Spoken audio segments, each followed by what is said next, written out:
სალამი მოგესალმებით, როგორც შექმნით, ჩვენ დავიწყეთ Warren Wiersbe-ის ბიბლიური კომენტარების ქართულ ენაზე ატვირთვა. შეძლებს დაგვარად, ვერ შექმნდებით რომ ყოველ დღედან ყოველ კვირა იქნება ეს, მაგრამ შეძლებს დაგვარად განსაკუთრებით დაბადების წიგნის გახილვა და მე ცალკე წიგნით შეკრა თუ მოხერხდა, კარგი იქნება.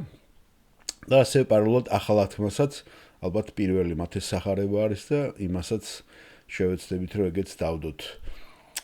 დანარჩენს კი როგორც უფალი ინებებს იმის დამიხედვით, იმიტომ რომ ჯონ მაკარტურის ბიბლიური კითხვა-პასუხებიც გვინდა რომ დავამთავრდე ბოლომდე. და მეტი საკმარისია ჯონ მაკარტურზე ბევრი რაღაცები გვაქვს ჩვენ დადებული და გადავთ ალბათ Warren Wiersbe-ზე ნელ-ნელა. რაც შეეხება ამას, ძალიან ადვილი ენით არის დაწერილი და სადაც პატარა განმარტება იქნება საჭირო განმარტებებს გავაკეთებ, ყველა თავის ბოლოს თავებადა აქვს მას დაყოფილი, რომელ თავში შეიძლება შედიოდეს ბიბლიური რამოდენიმე თავიც. ასე რომ ცალკე არ არის მოწყობილი და ეს ძალიან მომეწონა, მან კარგად გაანაწილა ესე თავები და ბოლოსში შენიშვნებიც არის დართული, რომელიც აუცილებელია ჩვენც რომ ვიცოდეთ აუდიო მსმენელებმა. და რა თქმა უნდა საჭიროა რომ წინშიც ესე შევიდეს, როგორც მას აქვს გაკეთებული. როგორც მან შესავალში აღნიშნა, თავიდან ეს ჩაფიქრებული იყო ინდივიდუალური, ესე თქვათ, ბიბლიური წიგნებზე იყო, ბიბლიურ გმირებზე იყო, იყავი ესეთი სათაურით იყო სერია და მე შეკრა ეს. და რა თქმა უნდა რედაქტირებაც მოხდა მე რომ ერთ წიგნად მოაზრებულიყო და ერთ წიგნად ჩატარებულიყო. ესე აქ დაახლოებით მაკარტურსაც ყოველთვის წიგნებს როცა გამოცემს, ის მისი ქადაგებების დაუშვათ ტექსტებია ბევრი და გადატანილია და მე წიგნად არის შეკრული. რაც აქ კარგი კიდევ ამას ბიბლიური მუხლები აქვს ძალიან ბევრი მოყვანილი და როგორც არასდროს ამ წიგნთან ურთიერთობისას ამ კომენტარებთან ხო მე განცდა და მეუფლა რომ ყოველთვის როცა ძველ აღთქმაზე საუბრობს და რატო იყო ჩემთვის ნაყოფიერი რომ ყოველთვის პარალელიზმი ახალ აღთქმასთან იყო და თითქოს აი ხელს შემოხვევდი თლიანად ბიბლიას და სამყაროს ამ აღწერილ მოვლენებს. ეს არ იყო განცალკევებული, ყოველთვის რაღაცა კავშირში იყო ახალ აღთქმასთან და საერთოდ სამყაროს შექმნასთან და ისე დაგიახლოვებს და ისე კომპაქტურს გახდის თლიანად კაცობრიობის ისტორიას, რომ უფრო რწმენა შემოდის, რომ ეს შორს კი არ ყოფილა, ეს ეხლახან იყო. ეს არ არის მილიარდი, მილიონი წლების განცდა, რაც ახასიათებს აუშვათ ისეთ ავტორებს, რომლებიც გაცდილები არიან დარვინის ან აფეთქების თეორიაზე, ხო, ევოლუციის თეორიაზე. და აქ აშკარად ეთყობა პიროვნება, რომ ძალიან კომპაქტურს ხდის და ძალიან გასაგებს ხდის და აქედან გამომდინარე, რომ შენც დაკარგულად არ იგრძნო თავს. და დღევანდელ დღესაც იგივე ღმერთი ჩვენ გვეხმარება. ამას აქვს როგორც აპლიკაციური დატვირთვა, ხო? ასევე აქვს ექსპოზიციური და გარჩევის, როცა ჩვენ ამას წავიკითხავ და მოვისმენთ. მოდით აბა გადავიდეთ და შევუდგეთ ამ საქმეს ღმერთის წყალობით. პირველი თავი, დაბადება, პირველი. ძველი წელთაღრიცხვით შექმნამდე. ეს უბრალოდ დაახასიათა ესე და ნახავთ რატომ. რომ თითქოს და აქედან იწყება ხო მოყოლა დაუშვათ სამყაროს შექმნიდან, მაგრამ ის ამბობს რომ ამის წინაც იყო მოვლენები და იმის აღწერას ცდილობს ახლა და ჩვენთვის მოწოდებას. მიუხედავად მისი სახელწოდებისა, დაბადება, რაც დასაწყისს ნიშნავს და მიუხედავად იმისა, რომ ის ბიბლიაში პირველ წიგნად ითვლება, დაბადების წიგნი ყველაფრის დასაწყისი არ არის. დაბადების პირველი გვახსენებს, რომ თავდაპირველად ღმერთმა, ამიტომ სანამ შევისწავლით დაბადების პირველ და მე-11 თავებს და იქ მოცემულ საფუძვლეს, მოდით გავეცნოთ იმას თუ რა გააკეთა ღმერთმა დაბადების წინში ჩაწერილი მოვლენების წინ. ამის შემდეგ განვიხილავთ იმას თუ რა გააკეთა მან, რაც დაბადების წინშია ჩაწერილი და ბოლოს, რა მოხდა დაბადების შემდეგ.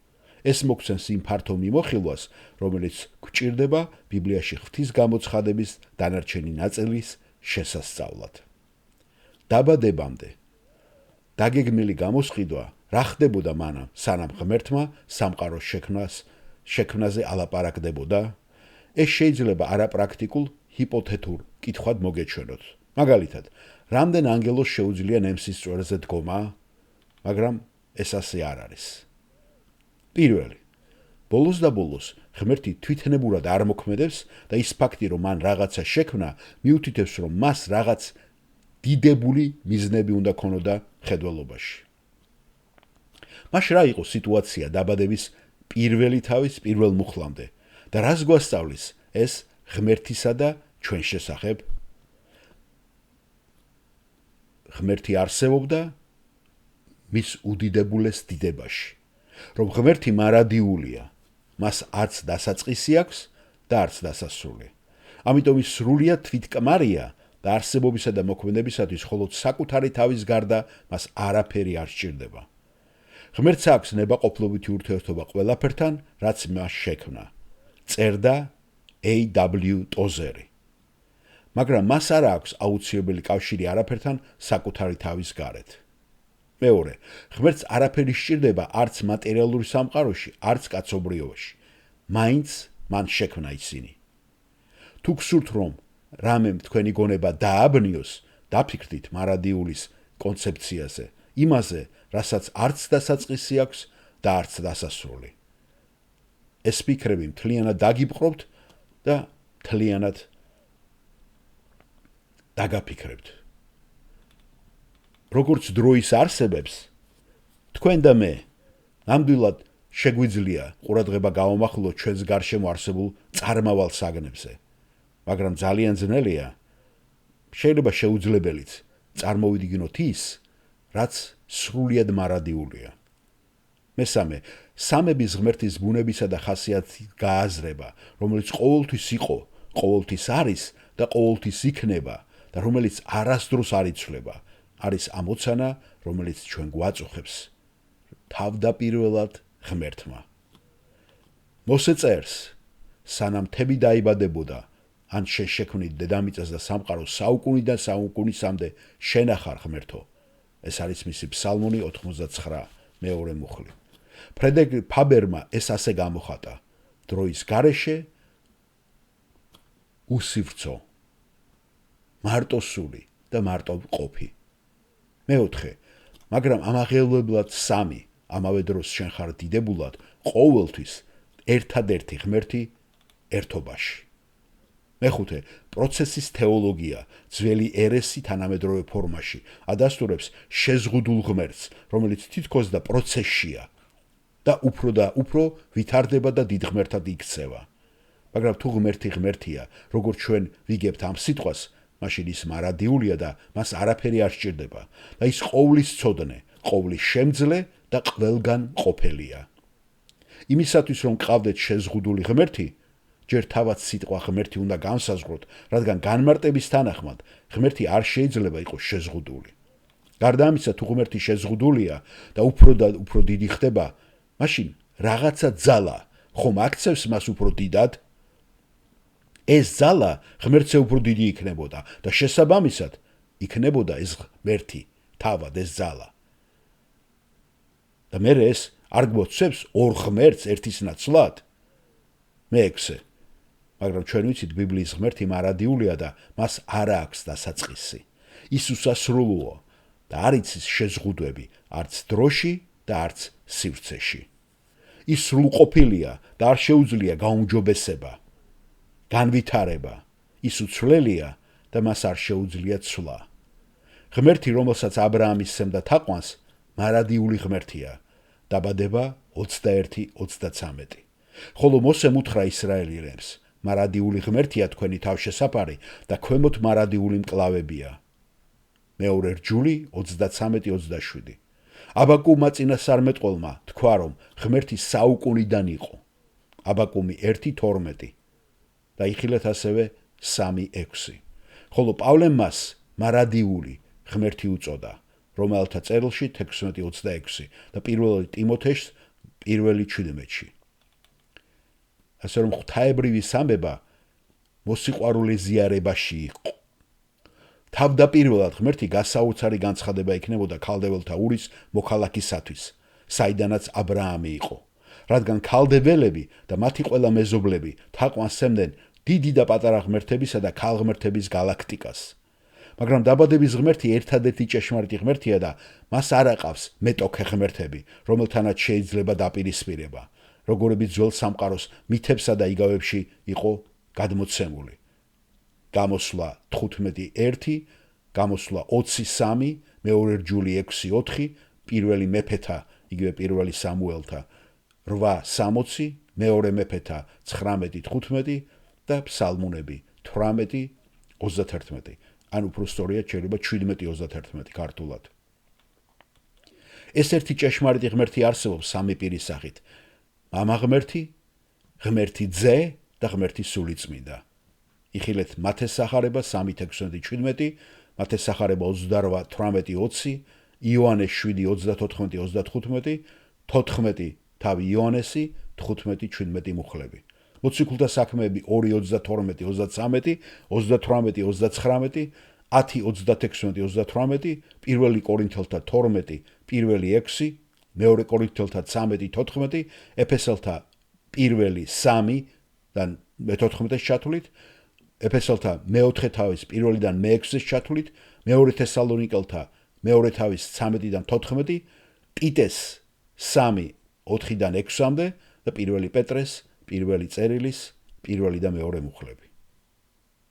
ეს ერთი ჭეშმარიტი ღმერთი არსებობს სამი პირით: მამა ღმერთი, როგორც ვთქვით, ღმერთი ძე და ღმერთი სულიწმინდა.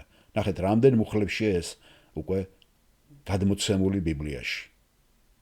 ეს იმას კი არნიშნავს, რომ ერთი ღმერთი სამი განსხვავებული ფორმით ვლინდება, ან რომ არსებობს სამი ღმერთი. ეს ნიშნავს, რომ ერთი ღმერთი არსებობს სამ პიროვნებაში, რომლებიც თანასწორნი არიან თავიანთი ატრიბუტებით და ამავე დროულად ინდივიდუალურები და განსხვავებულნი არიან თავიანთი მოვალეობითა და მსახურებით.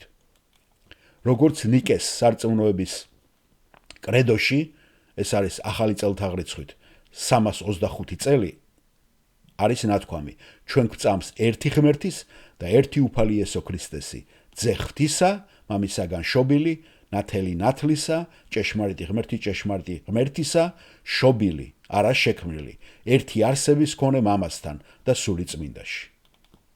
მე ერთხელ მოვისმინე, როგორ გახსნა ერთმა კათოლიკომ მღვდელმა ღვთისმსახურება ლოცვით: მამაო, გმადლობ, რომ ჩვენთვის მოკვდი ჯვარზე. მაგრამ ცოდვილებისათვის ჯვარზე მამა ღმერთი კი არ მოკვდარა, არამედ ღმერთი ძე და სწორედ სულიწმინდა ის, რომელიც ამხელს დაკარგულ ცოდვილებს და მიჰყავს ისინი მონანიებისა და ხსნისაკენ. ღვთაებრივი ღვთაების პირების აღრევა და დაბნეულობა ნიშნავს წმინდა წერილში ნასწავლის შეცვლას და ეს ძალიან სახიფათო საქციელია. სამების დოქტრინა ნათლად არ იყო გამოცხადებული ძველ აღთქმაში, რადგან ძველ აღთქმაში ხაზგასმულია, რომ ისრაელის ღმერთი არის ერთი ღმერთი, შეუქმნელი, უნიკალური, ერთადერთი ჭეშმარიტი ღმერთი. მეზობლების სრულ ღმერთების თაყვანისცემა ისრაელის დიდი ცდუნება და განმეორებითი ცოდვა იყო. ამიტომ მოსე და წინასწარმეტყველები ისრაელის ღმერთის ერთიანობასა და უნიკალურობის შელახვაზე წარედ აკრიტიკებდნენ. დღესაც კი ერთგული ებრაელი თაყვანისცემელი ყოველდღე კითხულობს შემას. ისმინე, შემა, ნიშნავს ისმინე, შემა.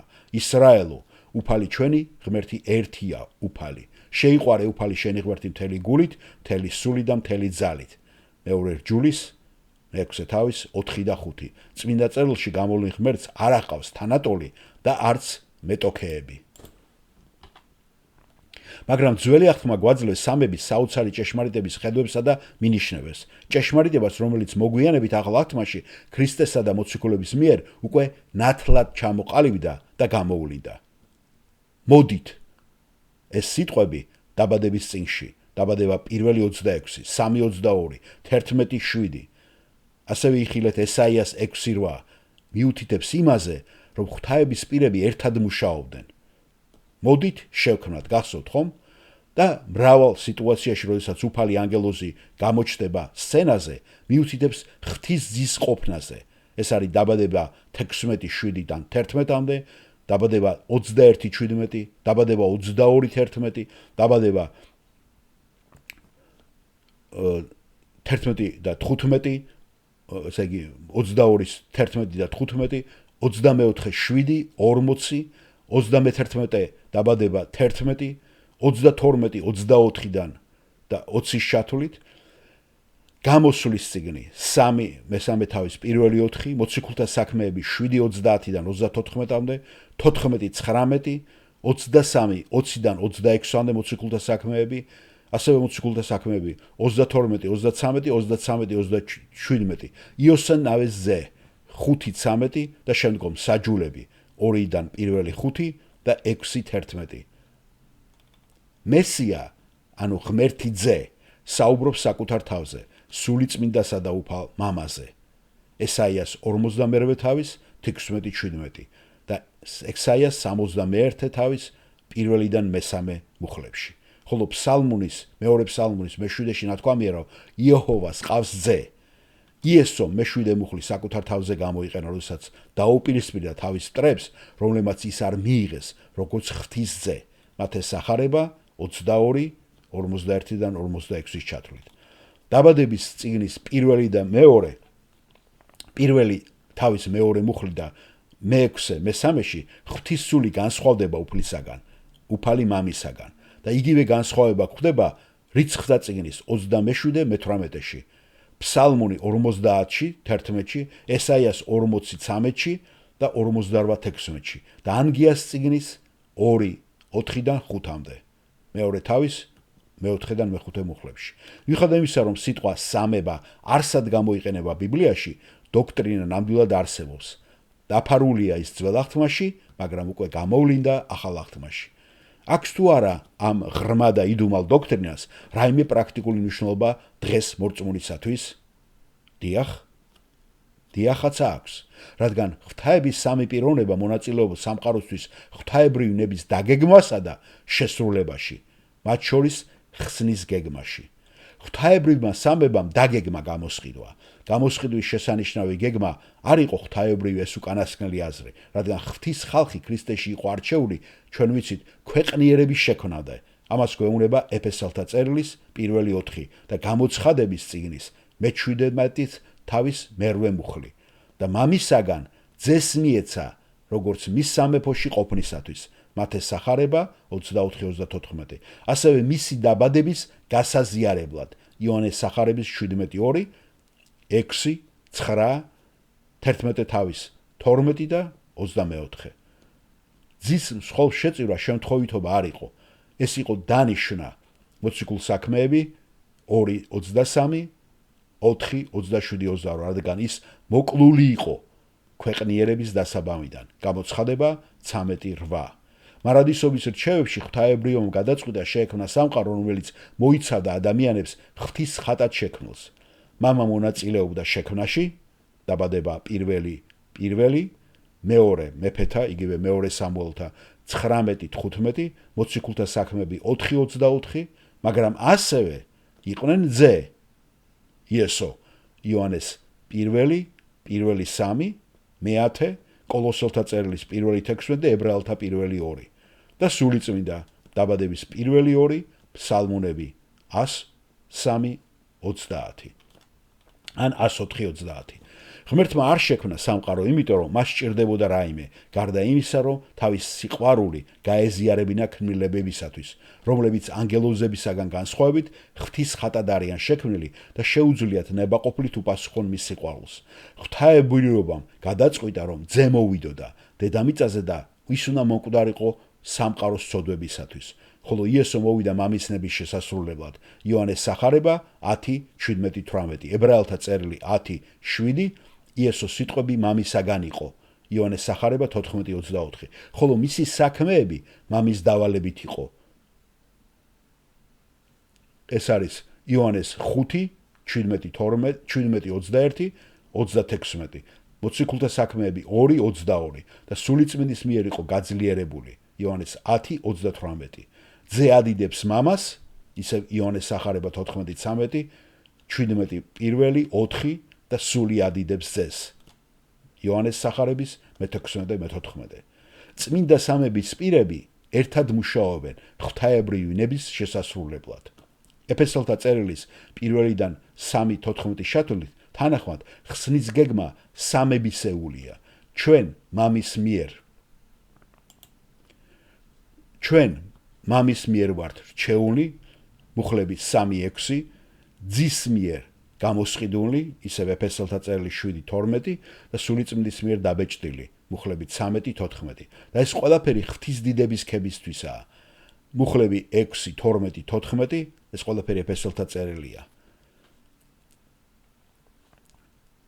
მამამ ძეს მისცა ძალაუფლება, რომ მარადიული სიცოცხლე მისცეს მათ, ვინც ძეს მისცა ის. ვინც ძეს მისცა ის ძალაუფლება. იოანეს სახარება 17:1-3. ეს ყველაფერი დაგეგმილი იყო, სანამ სამყარო გაჩნდებოდა. მნიშვნელოვანი იმის დანახვა, რომ ღვთაების სამივე პიროვნება მონაწილეობს დაკარგული ცოდვილის ხსნაში. რაც შეეხება მამა ღმერთს, მე გადავრჩი, როდესაც მან მადლით ამირჩია ქრისტეში სამყაროს დაარსებამდე. მაგრამ ღვთაებრივი არჩევნის შესახებ მე არაფერი ვიცოდი, სანამ მისკენ მოქცევას არ შეუდექი. ეს არის მერვე იმ ნაწილიდან, რომელსაც ახასიათებს ვორენ ვირსი. მე-9. რაც შეეხება ღმერთ ძეს, მე გადავრჩი, როდესაც ის ჩემთვის მოკვდა ჯვარზე და ეს დიდი ჭეშმარიტება ჩემი სიცოცხლის პირველი დღეებიდანვე ვიცოდი. მაგრამ რაც შეეხება ღმერთ სულიწმიდას, მე 1945 წლის მაისში გადავრჩი, როდესაც ღვთის სულმა გამსაჯა, მამხილა და მე მივენდე იესო ქრისტეს. შემდეგ ის რაც ღმერთმა მარადისობიდანვე დაგეგმა, ყველაფერი თავის ადგილზე დადგა ჩემს ცხოვრებაში. ანუ სულიერი დაბადება რაღაც ადამიანური დაბადების მსგავსია. თქვენ განიცდით მას, მაგრამ მის გასაგებად გჭირდებათ გარკვეული დრო. ბოლოს და ბოლოს მე არ ვიცოდი ჩემი დაბადების თარიღი, ვინმეს რომ არ ეთქვა. სწორედ მას შემდეგ, რაც ღვთის ოჯახში დავიბადებით, გვეცხადება ყველაფრის საოცრება სიტყვიდან, მისი სიტყვიდან, ბიბლიიდან და შემდეგ ჩვენ გსურს ის სხვებს რომ გაუზიაროთ. როდესაც ცდილობთ ღვთაებრივი მარადიული რჩევების სიღრმეების ჩაწვდომას, თქვენ გაოგნებული რჩებით. მაგრამ ნუ დადარდიანებით და ნუ განიცდით, რადგან საუკუნეების განმავლობაში კეთილი და ღვთისმოსავი მეცნიერები არ ეთანხმებოდნენ ერთმანეთს თავიანთ ვარაუდებსა და დასკვნებშიც. ჩემი სემინარის ერთ-ერთი პროფესორი გვახსენებდა ხოლმე, თუ შეეცდებით რომ ახსნათ ეს ყველაფერი, როგორ არის ეს მარადიულიდან სამყაროს შექმნამდე ჩვენი არჩევა, თქვენ შეიძლება გონება დაკარგოთო, მაგრამ თუ შეეცდებით რომ უგულველყოთ ისინი, თქვენ შეიძლება რომ თქვენი სული დაკარგოთო. მოსემ ეს ყველაზე კარგად თქვა, საიდუმლო საქმეები ეკუთვნის ჩვენს უფალს, ჩვენს ღმერთს, ხოლო გამოცხადებული საქმეები ჩვენ და ჩვენ შვილებს უკუნისამდე, რათა შევასრულოთ ამ კანონის ყველა სიტყვაო. ეს არის მეორე რჯულის 29:29 მუხლი. თავარი არ არის იმის ცოდნა, რომ რაც ღმერთმა იცის, არამედ ყველაფრის შესრულება, რასაც ღმერთი გვეუნება და გვიცხადებს. რადგან ჩვენ ნაწილობრივ ვიცით, გახსოვთ ხომ 1 კორინთელთა წერილში 13:9 მუხლში. ჩვენ ნაწილობრივ ვიცით. დაბადება აღთქმული გამოსყიდვა, როდესაც ღმერთმა დაწერა ბიბლია, არ მოგვცა მძიმე თეოლოგიური წიგნი, რომელიც დაყოფილი იყო სექციებად, რომლებიცაც ერქვა ღმერთს, შექმნას, ადამიანს და ცოდვას და ასე შემდეგ. ამის ნაცვლად მან მოგვცა ისტორია, თხრობა, რომელიც იწყება წარსულ მარადისობაში და მთავრდება მომავალ მარადისობაში. ეს არის ისტორია ღმერთზე და მის ურთიერთობებზე ნებისმიერ ადამიანთან და იმაზე, თუ როგორ რეაგირებდნენ ისინი მის სიტყვაზე. როდესაც ვკითხულობთ ამ ნარატივებს, ჩვენ ბევრ რამეს სწავლობთ ღმერთზე, საკუთარ თავზე და ჩვენ სამყაროზე და აღმოვაჩენთ, რომ ჩვენი პირადი ისტორია, სადღაც წმინდა წერილის გვერდებზე ასევეა ნაპოვნი. თუ საკმარისად დიდხანს და გულწრფელად წაიკითხავთ, თქვენ აუცილებლად საკუთარ თავს შეხვდებით ბიბლიაში. ბიბლიის ჩვენს ვერსიებში დაბადების წიგნი 50 თავია, მაგრამ ორიგინალური ებრაული ტექსტი არასოდეს არ ყოფილა დაყოფილი. სამყაროს შექმნის აღწერის შემდეგ, რომელიც არის პირველი მუხლიდან დაწყებული მეორე თავის მესამემდე, მოსემ ჩამოთვალა 11 თაობა, რომლებიც შეადგენენ დაბადების წიგნის ნარატივს. ცა და დედამიწა. ეს არის მეორე თავის დაბადების მეოთხე მუხლიდან მეოთხე თავის 26 მუხლამდე. ადამი გადმოცემულია მეხუთე, პირველი და მეექვსე მერვემდე. ნოეს თაობა მე-6 თავიდან, მე-9 მუხლიდან, მე-9 თავის 29 მუხლამდე. ნოეს ვაჟები, სემი, ქამი და იაფეთი გადმოცემულია დაბადების წიგნის მე-10 თავის პირველი მუხლიდან, მე-11 თავის მე-9 მუხლამდე. აქცენტი სემითა მამაზე. ეს უკვე გადმოცემულია მე-11 თავის მე-10 მუხლიდან 26 მუხლამდე. თერახი აბრაამის გადმოცემულია მე-11 თავის 27 მუხლის და 25 თავის მე-11 მუხლამდე. ისმაელი გადმოცემულია 25 თავში მე-12 და მე-18-მდე. ისააკი 25 თავი დაბადება მე-19 მუხლიდან 35 თავის 29 მუხლამდე. ესავი 36 თავის დაბადების პირველიდან მერვე მუხლამდე, რომელიც ასევე არის ედომი 36 თავის მე-9 მუხლიდან 37 თავის პირველ მუხლამდე და ბოლოს იაკობი 37 თავის მეორედან ყველაზე დიდი ნახეთ იაკობზეა მოყოლილი 37 თავის მეორე მუხლიდან 50 თავის 26 მუხლის ჩათვლით. ხედავთ და 50 თავი ესე მთავრდება. ნახეთ 11 თაობა მოგახსენეთ, რაც მოსემ ჩამოთვალა. ესენი არიან პირები, რომლებიც წარმოდგენილია დაბადების წიგნში. დაბადების პირველი 11 თავი ეხება კაცობრიობას ზოგადად და ფოკუსირებულია 4 დიდ მოვლენაზე. ჩამოვთვლი მათ. შექმნა, სამყაროს შექმნა პირველ და მეორე თავებში.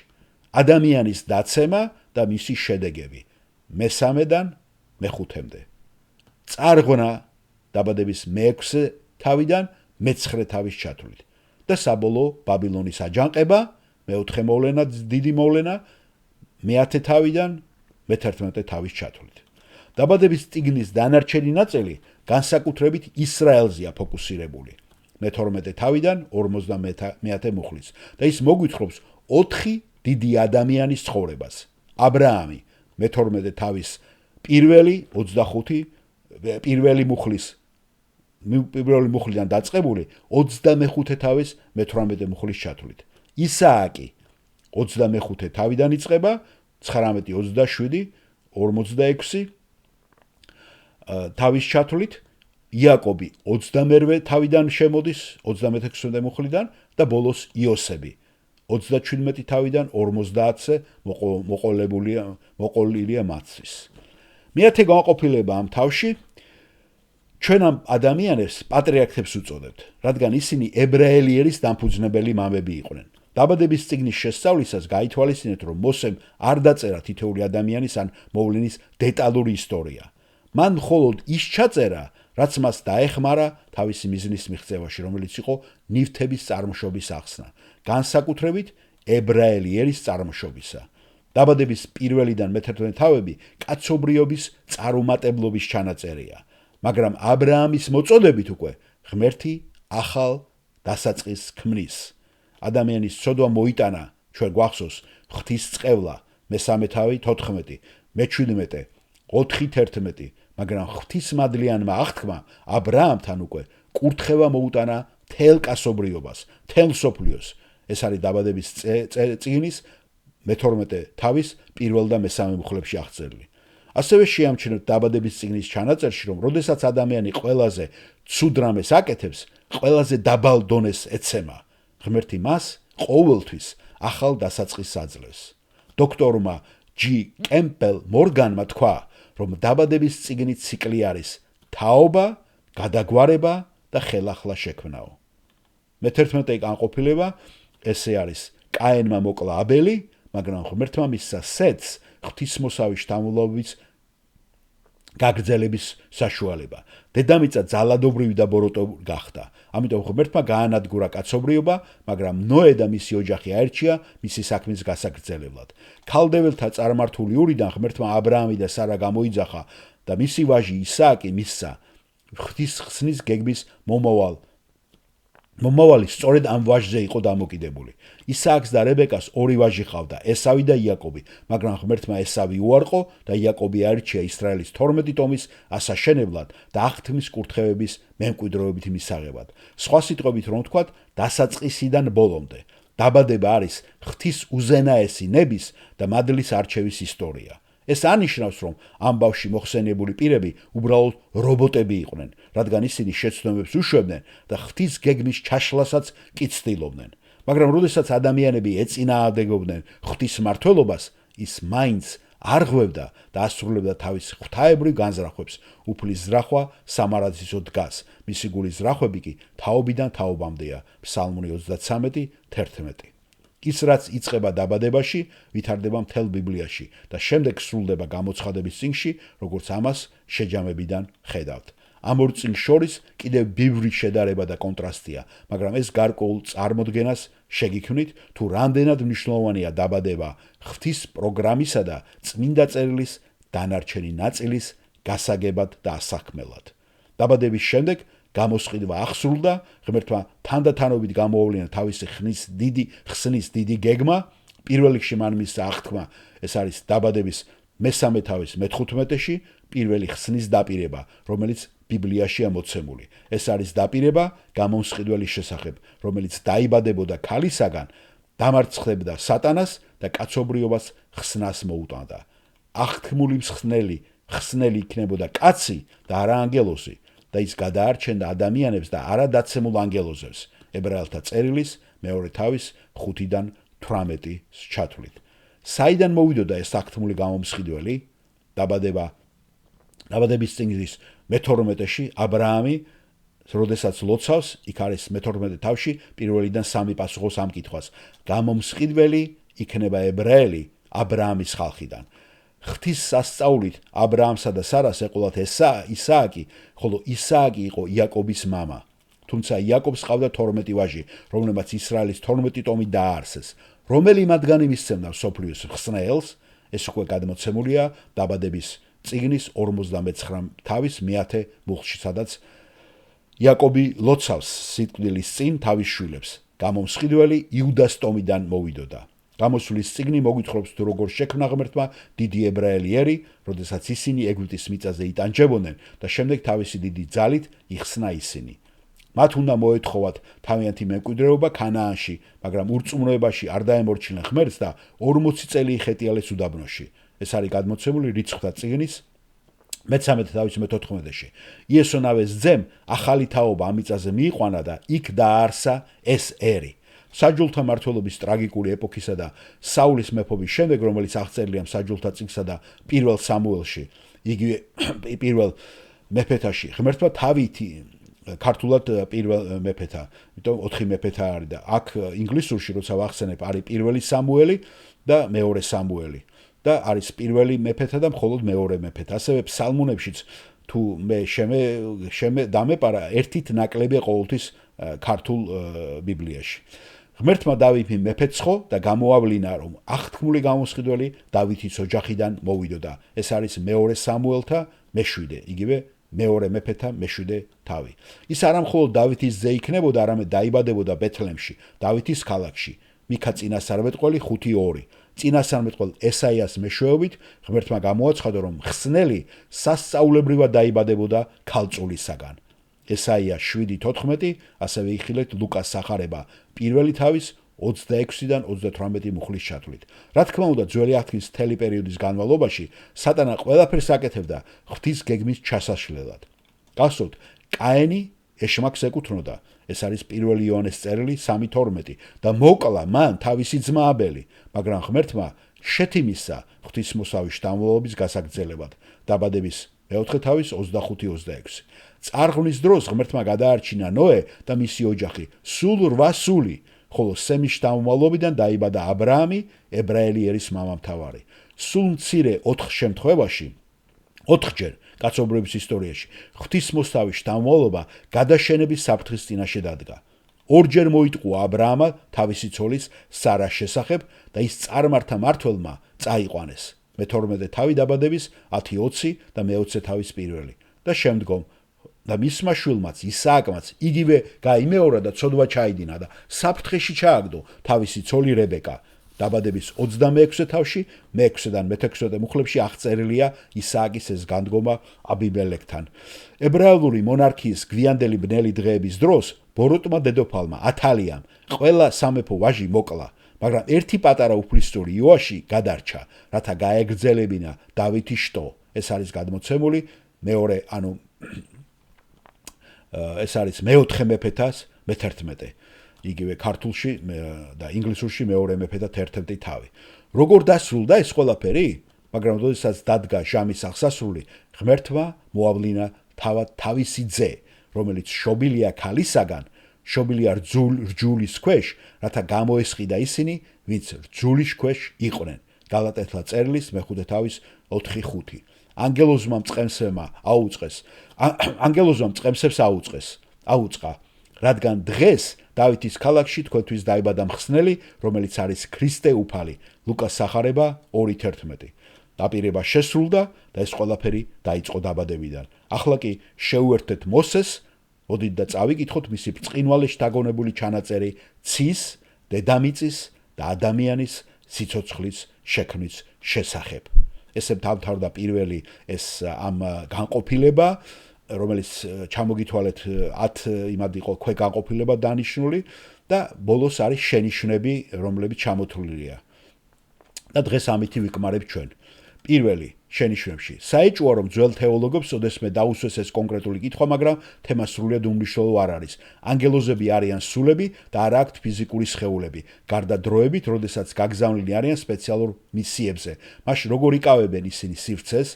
თომა აქვინელი განიხილავს ამ საკითხს თავის სუმა თეოლოგიაში, ამიტომ კითხვა მნიშვნელოვანია. მეორე, A.W. ტოზერი, წმინდანის ცოდნა. ეს არის ნიუ-იორკში ჰარპერის ძმების გამოცემა 1961 წელი, 39 თავში ალბათ. რა თქმა უნდა, მესამე, რა თქმა უნდა, ყველა ადამიანი სამუდამოდ იარსებებს ან სამოთხეში ან ჯოჯოხეთში, მაგრამ რაც შეეხება იმ სამყაროს, ჩვენ ყველანი უცხოები და მომლოცველები ვართ, მხოლოდ გამლელები. მეოთხე, მარტოსული არ გულისხმობს, რომ ღმერთს მეგობრები სჭირდებოდა. სიტყვა ნიშნავს მარტოს სულს. A.W. ტოზერი მე-5 მისტიკური ლექციების ქრისტიანული წიგნი, ჰარისბურგი, პენსილვანია, ქრისტიანული პუბლიკაციები 1963 წელი, მე-7 გვერდი ალბათ ან მე-7 თავი. მე-6 ჩვენს დროში პროცესის თეოლოგია ბრიტანელი ფილოსოფოსის ალფრედ ნორს უაიტჰედის, რომელიც დაიბადა 1861-ში, გარდაიცვალა 1947-ში, სწავლებიდან წარმოიშვა და მისმა მოწაფემ ჩარლზ ჰარტშტორმმა მას ფართოდ გაშუქება მიცა. პროცესის თეოლოგია რაბი ჰაროლდ კუშნერმა პოპულარიზაცია გაუწია თავის წიგნში, რომელსაც ქვია წიგნში, როდესაც ცუდი რამ ემართებათ კარგ ადამიანებს. კუშნერი ამტკიცებდა, რომ ღმერთი ახლა ძალიან სუსტია იმისათვის, რომ რამე გააკეთოს კიბოს, ომის, ცხოვრებისეული ტრაგედიების წინააღმდეგ, მაგრამ როდესაც ჩვენ მას ვენდობით და კარგს ვაკეთებთ, ჩვენ ვაძლიერებთ მას, რათა უკეთესად მოიქცესო. ევანგელისტური თვალსაზრისით იხილეთ რონალდ ნეშის მიერ რედაქტირებული პროცესის თეოლოგიის შესახებ, ბეიკა Book House გამომცემლობა 1987 წელი და ჩემი წიგნი რატომ ჩვენ? დაბადება გამოცხადება, პირველი ცა და დედამიწა, ახალი ცა და დედამიწა, პირველი ბაღი, სიცოცხლისხე დაცემული ბაღის ქალაქი და სიცოცხლისხე ხელმისაწვდომია, პირველი ქორწინება, ბოლო ქორწინება, კრავის ქორწინება, სატანა ევას სოდვისაგან აცნობს, სატანა ჩააგდებს ცეცხლ ტბაში, სიკვდილი შემოდის სცენაზე და აღარ იქნება სიკვდილი. აშენდა ბაბილონი განადგურდა, ათმული გამოსყიდველი მეფობს, როდესაც ღვთის ხალხი ცუდ რამეს ემართება. ფლემინგ რეველი 1984. ეს რა პუბლიკაციები და რა ლიტერატურა იქნა გამოყენებული. მე-7 ქრისტიანი ნათლობის ფორმულაში შეერთება და მნიშვნელოვანია, რადგან ის აჩვენებს ღვთაების პირთა თანასწორობას. მერვე ღვთაებრივი რჩევის დოქტრინა არ არის საბაბი, რომ არ გაუზიაროთ სახარება სხვებს, იმავე ღმერთმა, რომელმაც დაადგინა მიზანი დაკარგულთა ხსნა, ასევე დაადგინა მიზნის მიღწევის საშუალება, რაც არის მისი ხალხის მოწმობა და მათი ლოცვა მისი სიტყვის წარმატებისათვის. ღმერთი ირჩევს ადამიანებს ხსნისათვის და შემდეგ მოუწოდებს მათ თავისი სახარებით, მეორე თესალონიკელთა 2:13-14 და ეს ორი ერთად მიდის. ჩვენ არ ვიცით, ვინ არის რჩეულები და გადარჩენილი და ჩვენ გვაქვს ნაბრძანები მითითება, რომ სახარება მთელ მსოფლიოს მივაწოდოთ. მარკოზი 16:15 და მოციქულთა საქმეები 1:8. მე-9 დოქტორი H.A. აირონსაიდი 18 წლის განმავლობაში შიკაგოს მუდის ეკლესიის პასტორი იყო. ამ ჭეშმარიტების საილუსტრაციოდ აღწერდა კარს, რომელზეც ეკიდა წარწერა. ვინც უნდა შეიძლება მოვიდეს, ამის რწმენით თქვენ შეხვდით კარში და გადარჩით. შემდეგ უკან გაიხედეთ და წაიკითხეთ კარის შიდა მხარეს ჩამოკიდებული კიდევ ერთი წარწერა. ქრისტესში რჩეული სამყაროს დაარსებამდე. მეათე, თავების ეს დაყოფა თვითნებურია, რადგან თხრობებში თაობების დაფარვა ხდება, როგორც ეს ყოველთვის ხდება ადამიანის ისტორიაში. ტექნიკურად იაკობის თაობები იწყება 37 თავიდან მეორე მუხლზე, მაგრამ იაკობის ისტორია გაცილებით ადრე იწყება და ისააკს უკანა პლანზე გადააქვს.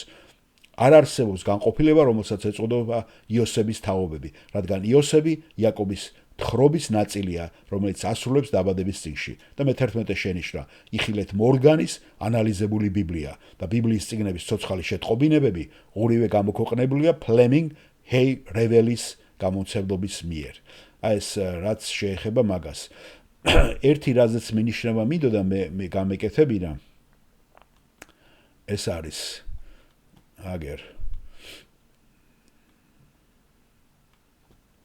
აი ეს წიგნი, ესე იგი კუშნერმა რო ახსენა თავის წიგნს, როდესაც ცუდი რამ ემართებათ კარგ ადამიანებს. ამაზე იცით რა თქვა რობერტ სპროულმა და მე მაკარტურიც იმეორებს ამას.